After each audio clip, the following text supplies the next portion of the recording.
Olá, meninas. Vamos ler aqui o capítulo 8, que a gente está lendo A Vida que Vence, né? O 8 e o 9, o 10 eu ainda não reli novamente, mas o 8 e o 9 continuam falando sobre a fé, que é algo tão importante nós entendermos, né? A fé parece simples, mas é algo que a gente precisa estudar sobre a fé, né? A gente precisa entender o que é fé, como eu baseio a minha fé, como eu vivo por fé. Né? A gente entendendo isso, a gente vai conseguir entender como a gente está vivendo. Né? Então, o versículo é João 16, 17, o título agora é Crescimento. Santifica-os na verdade, a tua palavra é a verdade. Então, o crescimento da fé, né? Como que crescemos na fé? A palavra diz que resistimos ao diabo com o escudo da fé. Então, como é que a gente vence o diabo? Com o escudo da fé, com a fé, né? Com a certeza que a palavra de Deus, ela é fiel, ela é verdadeira, né? Então, você tem que crer em algo para vencer algo. Eu vou vencer o maligno se eu crer na palavra de Jesus. Lembra que o primeiro pecado de Adão e Eva foi que Satanás veio colocar dúvida na palavra de Deus e eles titubearam, né? Não sei se por questões de querer experimentar aquilo ou porque realmente foram incrédulos com o que Deus tinha dito, né? Que certamente eles iam morrer e Satanás disse, não, certamente vocês não vão morrer. Tipo assim, Deus não vai fazer isso com vocês. Imagina, ele criou vocês, só tem vocês dois, ele vai eliminar vocês. Vocês vão morrer. Né? Mas Deus tinha dito. Então, a gente resiste o diabo com o escudo da fé, crendo na verdade da palavra de Deus. Deus tem uma palavra, é ela que a gente tem que crer, né?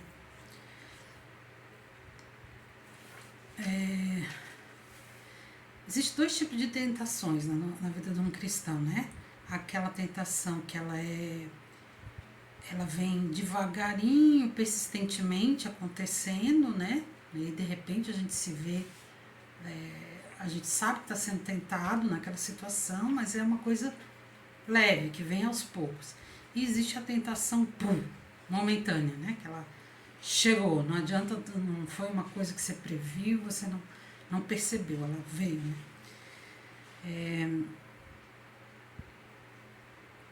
Então, o Senhor livra-nos em meio às tentações que não me dão tempo para refletir, para que eu não peque. O Senhor nos capacitará a vencer tais tentações inesperadas. Tal oração é muito preciosa e tem livrado muitas almas. Lembra a oração do Pai Nosso, que diz assim, livra-nos das tentações? Então, nós devemos orar, né, sempre, pedindo ao Senhor nos livrar das tentações. São essas tentações que vêm repentinamente, né, onde a nossa carne quer fazer algo, quer se alterar, quer manifestar, né? Então, a gente precisa estar em oração constante, pedindo ao Senhor para nos livrar dessas tentações, né? E a que vem devagarzinho é uma questão de nós discernirmos ela e resistimos ela com a fé na palavra de Deus, né? Crendo que o Senhor que habita em nós vai dissipar essa tentação se nós cremos no poder que Ele habita em nós e que nós somos fracos e dependemos dele para tudo, né? O justo viverá pela fé. Nossa vontade é livre para escolher um desses dois caminhos e aquele que escolhemos será o mundo em que viveremos. Se confiamos nos 5 sentidos, vivemos no mundo físico, manifestamos esse mundo em nossa vida.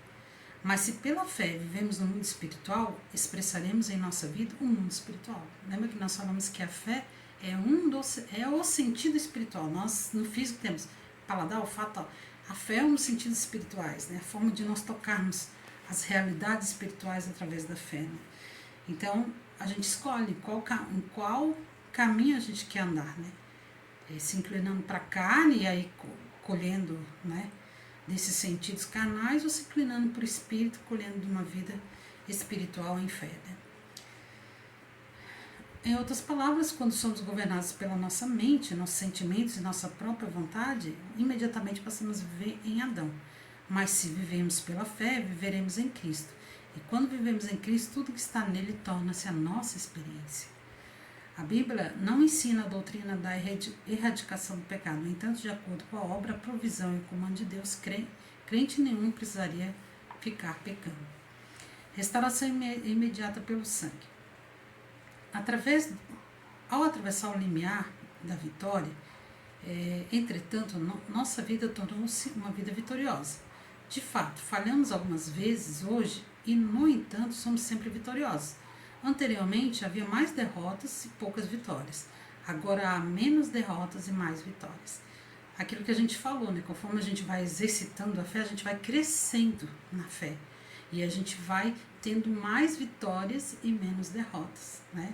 No nosso dia a dia, na nossa maneira de enfrentar as tentações, porque a gente vai aprendendo com Deus a viver essa nova maneira de viver, essa nova vida que tem em nós, que é a vida cristã. Né?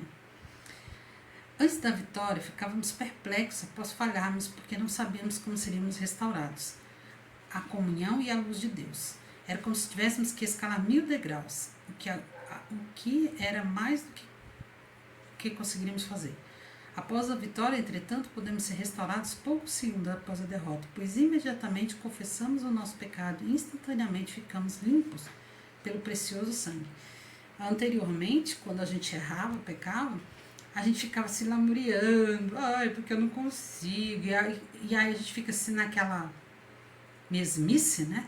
De se culpando porque eu sou fraco e tal. Hoje a gente entendendo a nossa fraqueza, a nossa natureza adâmica, a gente consegue mais rápido para dizer, Senhor, errei, sou falho, confesso, me ajuda, Pai. Eu dependo de Ti, Tu és a minha força, Tu és o meu sustento, Tu és o único que pode me restaurar. E imediatamente você já vai ser restaurado, curado, perdoado. Então, essa vida é uma vida que vence.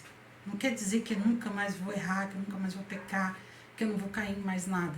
Quer dizer que eu vou ter mais facilidade de confessar meus pecados, de entrar na presença de Deus, porque eu conheço a minha natureza, eu sei o quanto eu sou falha, eu sei o quanto eu sou fraca.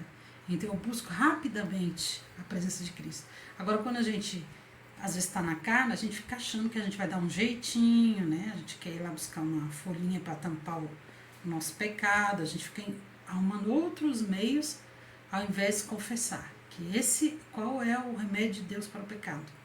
Confissão. Não tem outro meio. É com arrependimento e confissão dos nossos pecados, para que possamos ser limpos novamente. É que nem a gente se machucou, então a gente vai lá e passa o remédio. Ainda no machucado, às vezes ainda demora, né, para ele sarar. Mas Deus, no momento que você machucou, pecou, no momento que você confessou, Ele já passou o antídoto contra qualquer coisa que faria a morte, a bactéria, né? Mas às vezes está ali, ainda tem uma cicatriz, aquilo vai demorar um tempo até realmente passar toda aquela situação do pecado, dependendo do tipo de pecado. Mas a confissão, na hora, sara a morte, sara o dano do pecado, no sentido de separação para com Deus, né? Manter comunhão diária com Cristo. Para receber essa vida que vence, recebemos o Filho de Deus. Não recebemos simplesmente vida. Por essa razão, sempre que o nosso relacionamento com Cristo se torna tenso, nossa vida é confrontada com problemas. No momento em que duvidamos da fidelidade de Cristo e da sua promessa, falhamos em nossa vida. Pois Deus não nos deu paciência, brandura e humildade. Em vez disso, Ele nos deu de tudo isso em seu Filho. Se o nosso relacionamento com o Filho de Deus se torna anormal, perdemos a vitória instantaneamente. Precisamos, portanto, manter diariamente um relacionamento apropriado com Cristo. Falar com o Senhor, orar, né? uma das razões para a derrota de muitos cristãos é que eles vivem pelos sentimentos em vez de viverem pela fé. Antes da vitória, tínhamos que falhar. Deus nos permitia falhar e falhar profundamente para que pudéssemos conhecer a nossa própria impotência. Mas após conhecermos a vitória, as falhas não são mais uma necessidade, elas são acidentais. E assim essas coisas agora fazem parte da nossa experiência. Um viver em santidade com Cristo, né? Então, gente, a importância de a gente estar em comunhão com Cristo. Se a gente começa a identificar que a gente está voltando a ter hábitos pecaminosos, que a gente está sentindo que nós estamos pendendo mais para cá do que para o Espírito, provavelmente nós estamos com algum problema na nossa comunhão com Deus, né? A gente não está indo buscar o Senhor, a gente não está se fortalecendo na palavra de Deus, que é a verdade que nos santifica, a gente não está tendo comunhão com o corpo de Cristo, que também nos santifica, a igreja, né? Então, a gente precisa estar bem ligado com os sintomas, né? Os sintomas que vão aparecer na nossa vida espiritual, né? Aí a gente vai conseguir identificar o porquê do problema, né? É que nem assim, ó, a gente está no corpo e começa a sentir algum sintoma e você vai fazer um exame, tá com falta de uma vitamina? Tá faltando vitamina C? É o sinal que eu tô tomando pouca vitamina C. Então, se eu estou tendo alguns problemas recorrentes de estar mais tendenciosa às minhas fraquezas adâmicas, vamos supor, se eu tenho um temperamento de grosseria, começa a ficar mais grosseira, isso aqui, pode ter certeza que eu estou tendo menos comunhão com Cristo, eu estou tendo menos intimidade com o meu Senhor, porque eu estou tendo falta da vitamina que me faz ser paciente, que me faz essa vida de Cristo em nós, né? Vendo a verdade e aceitando a graça, o caminho do crescimento.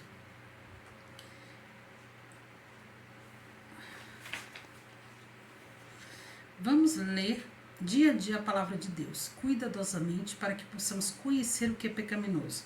Quanto mais pecados descobrimos, mais pediremos a Deus para nos mostrar como Cristo é a nossa vitória e suprimento nessas áreas.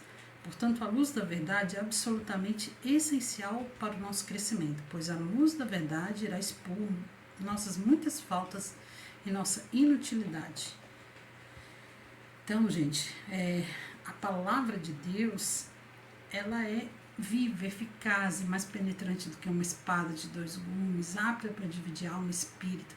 Quanto mais nós lemos a palavra de Deus, mais nós vamos nos identificando nela. Vamos crescendo, vamos entendendo, né, a nós mesmos dentro dela também. Então, é importante nós mantermos uma comunhão com Cristo em oração e a leitura da palavra diariamente. Né? E se tem uma coisa que Satanás investe é de nos distrair com várias coisas para que a gente não leia a palavra de Deus. Né? Então vamos ler a palavra de Deus, vamos buscar conhecer a verdade. A palavra diz assim: conhecereis a verdade e a verdade vos libertará. Esse texto que a gente leu agora, antes de começar aqui, santifica-os na verdade, a tua palavra é a verdade. Então, como é que nós vamos nos santificar na verdade? Pela palavra.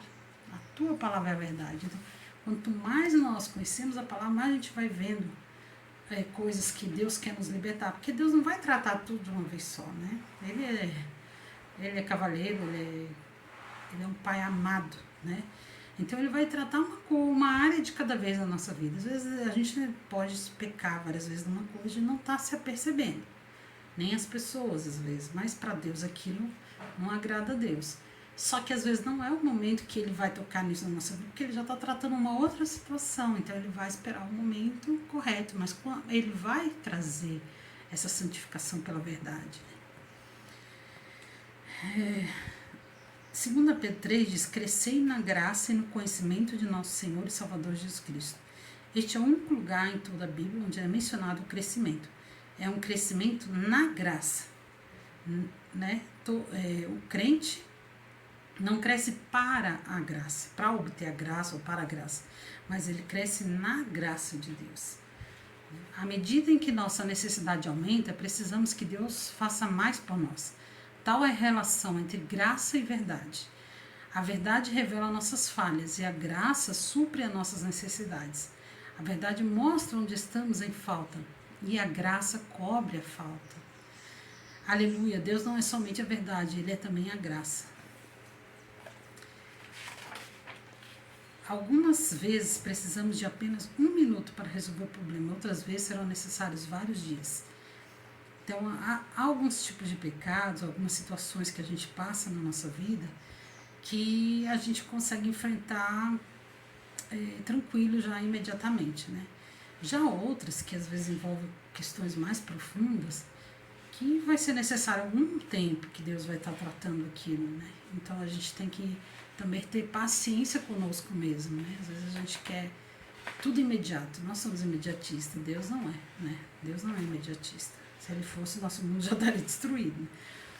Então é importante nós entendermos o quanto a graça é importante na nossa vida, né? Porque às vezes a graça é o quê? É algo imerecido, né? É algo que o Senhor nos dá que nós não merecemos, mas Ele nos capacita na sua graça. Santifica-os na verdade. É isso que significa crescer na graça. A verdade nos leva a ver o pecado e a graça nos supre com poder para vencê-lo. Não permitamos que transgressões alguma continuem sem ser tratada. Assim cresceremos diariamente em graça.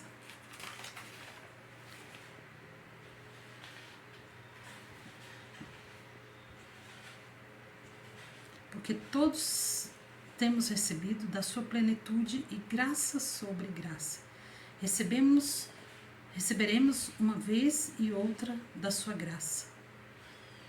Sempre que percebemos algo pecaminoso, cheguemos diante dele e confessemos o pecado.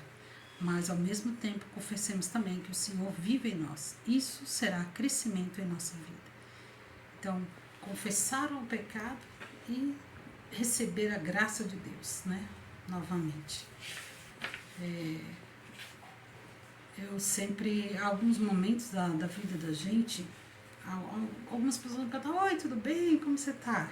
Às vezes você está passando por uma tribulação, uma situação super complicada, você não sabe, você não pode dizer que está tudo bem, porque não está tudo bem, né?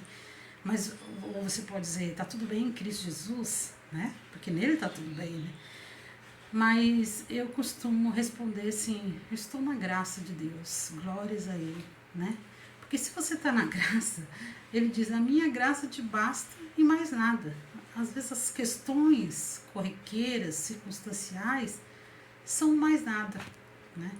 Então, estarmos na graça de Deus é tudo, né? Então, buscarmos essa graça, né, capacitadora de Deus para enfrentar circunstâncias, para recebermos o crescimento de Deus, né, da fé, é a nossa vitória. Amém, amados?